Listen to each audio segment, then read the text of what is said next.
पुरणपोळीच्या स्वयंपाकाला हातभार लावणे हे सर्वांचीच भाग्याची गोष्ट आहे. इथे माझे मिस्टर पुरणाची डाळ शिजवत आहे, तुम्ही बघू शकता. आणि त्यावरून तुम्ही अंदाजसुद्धा लावू शकता की हा स्वयंपाक कुठे बरं केला जात असेल. तर हे आहे आपले महाराष्ट्रातील प्रसिद्ध प्रसिद्ध ठिकाण श्री भोजाजीनाथ महाराज आजनसरा येथील. हॅलो हॅलो हॅलो, नमस्कार मंडळी, कविता ठाकरे चॅनलमध्ये तुमचं स्वागत आहे. आज आम्ही जात आहे आजनसरा येथे भोजाजी महाराजांचे दर्शन घ्यायला. माझ्या ज्या जाऊ आहे त्यांच्या घरचा स्वयंपाकाचा आज प्रोग्राम आहे आजनसरा येथे. आम्ही दरवर्षीप्रमाणे यावर्षीसुद्धा त्यांच्या घरी जो स्वयंपाक आहे आयोजित केलेला आहे त्या स्वयंपाकाकरता आजनसरा येथे जात आहे. तर आम्ही सर्व वर्धेवरून निघालेलो आहे आजनसरा येथे जाण्याकरिता. आजचे वातावरण खूप सुंदर होते. आम्ही प्रवास मस्त एन्जॉय करत आजनसराला कधी पोचलो ते कळलेच नाही. हार्डली 1 ते सव्वा तासामध्ये आम्ही आजनसरा येथे पोचलो. आज रविवार असल्यामुळे तेथे खूप खूप गर्दी असते आणि स्वयंपाकसुद्धा खूप सारे असतात. पुढे मी तुम्हाला दाखवणारच आहे. फायनली आम्ही आजनसरा येथे पोचलो. आजनसरा येथे आल्यानंतर मन अगदी प्रसन्न होऊन जाते. आज रविवार असल्यामुळे इथे खूप खूप खूप गर्दी आहे, तुम्ही बघू शकता. सर्वत्र दिशेने गाड्या दिसत आहे. पार्किंग करायला सुद्धा जागा राहत नाही, एवढी इथे प्रचंड गर्दी राहत असते. महाराष्ट्रातील एकमेव प्रसिद्ध ठिकाण म्हणजे आजनसरा, जिथे पुरणपोळीचा स्वयंपाक केला जातो. हे महाराष्ट्रातील एकदम प्रसिद्ध ठिकाण आहे. भोजाजी महाराजांच्या दर्शनाकरता, आशीर्वाद प्राप्त करण्याकरता आजूबाजूचे सर्व लोक पुरणपोळीचा स्वयंपाक करतात आणि त्यांना नैवेद्य अर्पण करतात. आम्ही गाडी पार्क करण्याकरता जागा शोधत आहे. तुम्ही बघू शकता इथे किती सारी गर्दी आहे. सर्वत्र कार कार कार आणि कारच दिसत आहे. कुठेही जराही जागा शिल्लक दिसत नाही गाडी पार्क करण्याकरता.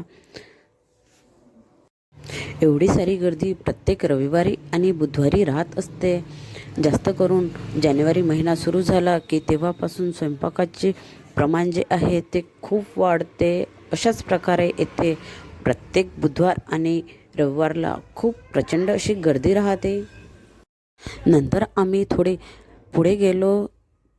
त्यानंतर आम्हाला गाडी पार्क करण्याकरता जागा मिळाली. फायनली आम्ही गाडीच्या बाहेर उतरलो आणि इथे माझे मिस्टर गाडी पार्क करण्याकरता गेलेले आहे. तोपर्यंत आम्ही इथे पार्किंगमध्येच थांबलेलो आहे त्यांची वाट बघत. थोड्या समोर गेल्यानंतर इथे मी तुम्हाला दाखवते की पुरणपोळीची जी डाळ आहे ती इथे कुठल्या मशीनद्वारे एकदम 5 ते 10 मिनटात बारीक करून मिळते ते. तुम्ही इथे बघू शकता सर्वांनी आपली डाळ, पुरणाची जी डाळ आहे ती बारीक करण्याकरता इथे घेऊन आलेले आहे. तर ही आहे ती मशीन. यामध्ये पुरणाची डाळ शिजून एकदम लगेच 5 ते 10 मिनटामध्ये कितीही डाळ असेल तर बारीक होते. अशा प्रकारे इथे भरपूर साऱ्या मशीन आहे. आणि कितीही लोकांची गर्दी असू द्या, कितीही पुरणपोळ्या बनवण्याकरता पुरणाची डाळ असू द्या, इथे याच मशीनद्वारे पुरणाची डाळ बारीक केली जाते, तीही एकदम बारीक. अशा प्रकारे इथे भरपूर साऱ्या मशीन आहे. त्यानंतर आम्ही आमच्या जाऊबाईच्या स्वयंपाक जिथे आहे तिथे निघालेलो आहे. इथून फक्त 2 मिनटाच्या अंतरावरच त्यांचा स्वयंपाकाचे ठिकाण आहे. तुम्ही बघू शकता. आम्ही या पेंडॉलमध्ये गेलेलो आहे. इकडे सर्वत्र सर्वांचे स्वयंपाक सुरू आहे. खूप लोक दूरदूरून पुरणपोळीच्या नैवेद्याचा स्वयंपाक करायला इथे येतात. तर या आहे गिरजाताई, यांच्या घरचाच आज पुरणपोळीचा स्वयंपाक आहे. यासुद्धा पुरण शिजवत आहे. एके साईडने पुरणपोळीची डाळ शिजत आहे तर दुसऱ्या साईडने स्वयंपाकसुद्धा सुरू आहे. तुम्ही बघू शकता. अशा प्रकारे इथे मोठमोठ्या भांड्यामध्ये पुरणाची डाळ शिजवली जाते. प्रत्येक व्यक्ती आपापल्या इच्छेनुसार इथे पुरणपोळीचा स्वयंपाक करत असतो. हे महाराष्ट्रातील एकदम प्रसिद्ध ठिकाण आहे. पुरणपोळीचा स्वयंपाक इथे केला जातो. महाराष्ट्रामध्ये कुठेच पुरणपोळीचा स्वयंपाकाचा नैवेद्य चढवलं जात नाही, पण भोजाजी महाराज आजनसरा आहे असे एकमेव ठिकाण आहे जिथे फक्त पुरणपोळीचाच नैवेद्य चढवला जातो. तर तुम्ही बघू शकता इथे गिरजाताई पुरणपोळीची डाळ शिजवत आहे. सोबतच इथे इतर मंडळीसुद्धा आलेली आहे. काही नात्यामधले लोक आहे तर काही ओळखीतली लोक आहे. अशा प्रकारे सर्व लोक पुरणपोळीचा स्वयंपाक करण्याकरता इथे आलेले आहे.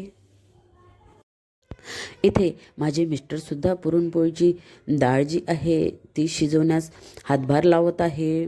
पुरणपोळीची डाळ शिजवणं किंवा पुरणाचे नैवेद्य तयार करण्यासाठी आपला थोडा का होईना हातभार लावणे हे आपले तर भाग्यच आहे. सो फायनली इथे पुरणाची डाळ मस्त शिजलेली आहे आणि आता ती त्या मशीनवरती बारीक करण्याकरता गंज घेऊन जात आहे.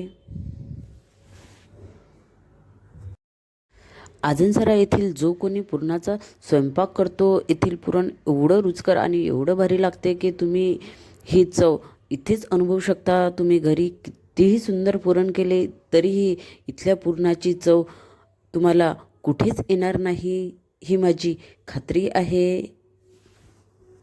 आज आजनसरा येथे येऊन मनाला खूप शांती आणि प्रसन्नता प्राप्त झाली.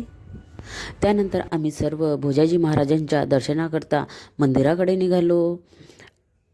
आता साधारणत 2:30 ते 3 वाजलेले होते आणि इथे खूप गर्दी होती. इथे खूप सारे प्रोग्रामसुद्धा होतात. मोस्टली तर इथे लहान मुलांचे बारसे खूप मोठ्या प्रमाणात होतात. त्याचप्रमाणे प्रत्येक व्यक्ती कुठला ना कुठला इथे नवस बोलतो, तो नवस फेडण्याकरता इथे येत असतो आणि त्याकरतासुद्धा इथे खूप प्रोग्राम केले जातात. तुम्ही बघू शकता छान सजावट, पेंडॉल, त्यासोबतच इथे ऑर्डरसुद्धा कॅटरसचे ऑर्डरसुद्धा घेतले जातात. जे कुणी हा व्हिडिओ बघत आहे त्यांनी जर आजनसरा येथे भोजाजी महाराजांचे अजूनपर्यंत दर्शन केले नसेल तर या ठिकाणी एकदा नक्की जरूर या. सो हे आहे श्री संत भोजाजी महाराज आजनसरा येथील मंदिराचे प्रवेशद्वार. तुम्ही बघू शकता किती सुंदर आणि भव्य प्रवेशद्वार आहे. त्यानंतर आम्ही थोडं समोर गेलो आणि आमच्या एक ओळखीचे भाऊ आहे इथे, त्यांच्याकडून आम्ही पूजेची सामग्री घेतली.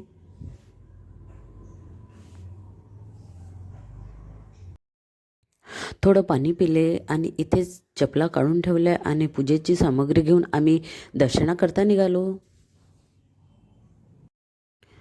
दर्शनाकरता खूप गर्दी होती. तुम्ही बघू शकता आज एवढी संडे असल्यामुळे इथे खूप गर्दी राहते.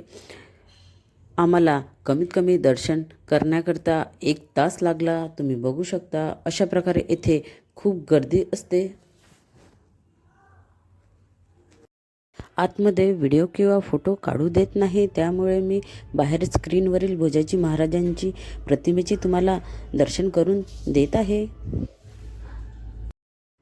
फायनली आमचे भोजाजी महाराजांचे दर्शन झाले. दर्शन झाल्यानंतर आम्ही थोडा वेळ इथेच बसलेलो आहे.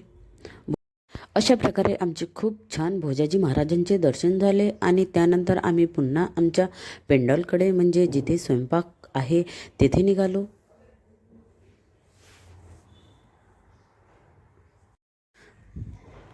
आम्ही आता स्वयंपाकाच्या ठिकाणी पोचलेलो आहे. तुम्ही बघू शकता येथे सर्व स्वयंपाक तयार झालेला आहे आणि भोजाजी महाराजांना नैवेद्यसुद्धा चढवून झालेला आहे. आता जेवणाची सुरुवात झालेली आहे. इकडे स्वयंपाकसुद्धा गरम गरम सुरू आहे आणि इकडे जेवणसुद्धा सुरू झालेली आहे. हे आहे आजनसरा येथील भोजाजी महाराजां पुरणपोळीचे स्वयंपाक. तुम्ही बघू शकता आम्ही सुद्धा जेवणाचा आस्वाद घेतला आणि जेवण करून लगेच निघालो. जेवण करतपर्यंत आम्हाला जवळपास 6 वाजलेले होते आणि इथे आमचा हॅपी घरी एकटाच होता, त्यामुळे आम्ही लवकर निघालो. पण निघताना अंधार पडलेला होता. अशा प्रकारे आज आम्ही आजनसरा येथे भोजाजी महाराजांचे दर्शन घेतले आणि पुरणपोळीच्या स्वयंपाकाचा आस्वादसुद्धा घेतला. आणि वर्धेला परत जाण्याकरता निघालो. सो तुम्हाला हा व्हिडिओ कसा वाटला ते नक्की कमेंट्समध्ये कळवायला विसरू नका.